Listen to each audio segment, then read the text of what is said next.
En 1902 fue publicada una novela corta en el Reino Unido, partidaria del género de narración enmarcada. La historia nos transportaría al barco de un marinero llamado Charlie Marlowe. Toda la obra se centraría en cierta anécdota que Marlowe comenzó a narrar a un pequeño grupo de discípulos que le acompañaban. En dicha historia, Marlowe contaría sobre una travesía que había realizado varios años antes por un río tropical en África. Marlowe había sido contratado por una compañía que se dedicaba con bastante éxito a la explotación del marfil. El líder de dicha compañía es el señor Kurtz. Kurtz es un hombre que ha roto todos sus lazos con el mundo y está presuntamente desaparecido en las profundidades de la selva, habitando como el líder de unos nativos. Marlowe logra escuchar muchas cosas acerca de Kurtz y comienza a crecer en él una gran admiración. Se muestra profundamente interesado por las causas que han llevado a ese hombre a su estado actual. La obsesión que Marlowe desarrolla hacia Kurtz es lo que mueve la historia. Durante el viaje, Marlowe es testigo de primera mano de las precarias situaciones en las que viven los europeos y de la brutalidad que estos demuestran hacia los africanos. Heart of Darkness es un libro que por medio de sus personajes trata de dar mensajes alegóricos.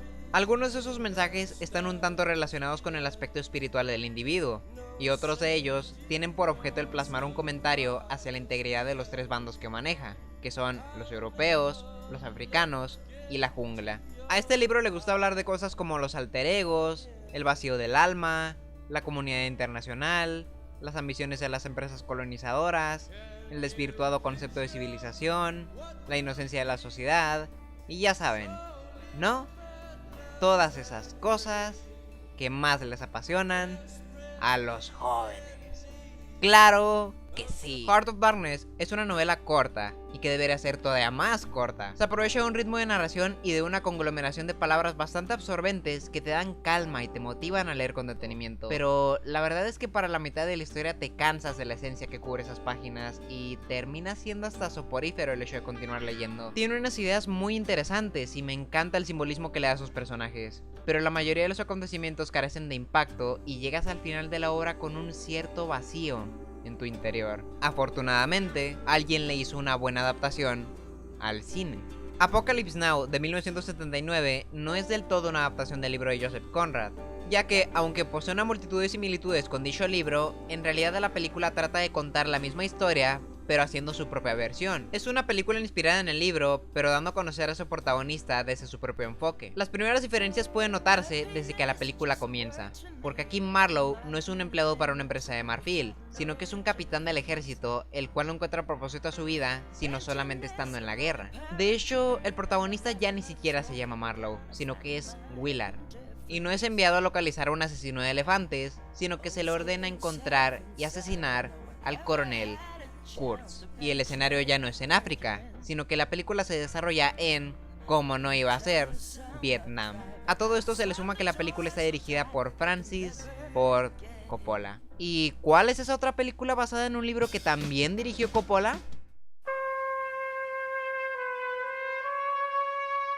Bueno, cabe aclarar que solo la primera película El Padrino está basada en un libro que se haya publicado. Para las siguientes dos entregas de la trilogía, supongo que se vio como algo innecesario la publicación de un libro, tomando en cuenta el éxito que la primera película obtuvo. Además de que, admitámoslo, es muchísimo más fácil plasmar ciertas cosas en una película que en un libro.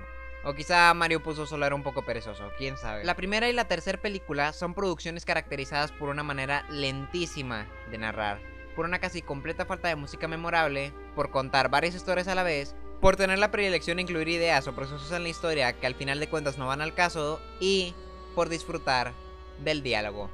De mucho diálogo.